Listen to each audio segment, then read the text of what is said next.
fautana vitako hatrizay tsy nahita ny mamiao tsy misy oay lalana maro no nale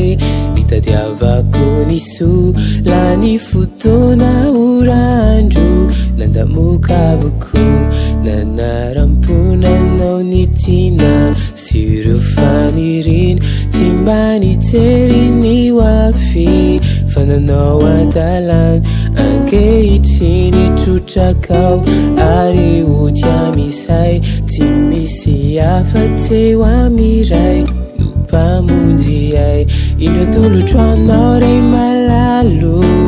so tenako izao vononao ny ofa sy anarakanao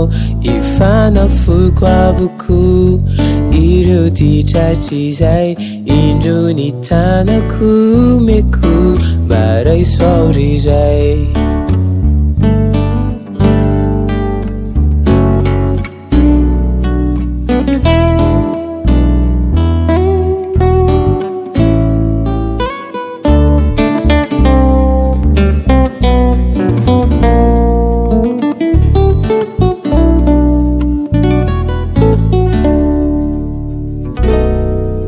anjakao hoanao ny foko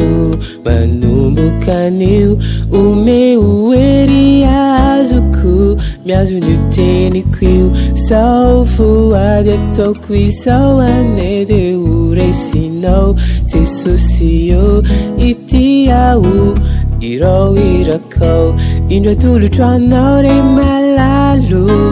zao tenako izao vononao ny ofa sy anarakanao ifanafoko avoko ireo ditratrizay indro ny tanako meko mba raisoaoriray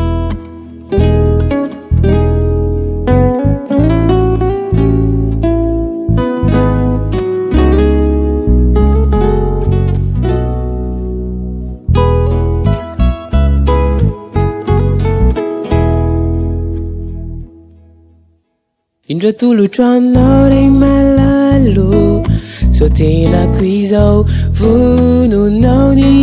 ofa sy anarakanao ifanafoko avoko ireo ditratrizay indro ny tanako meko mba raisoaoriray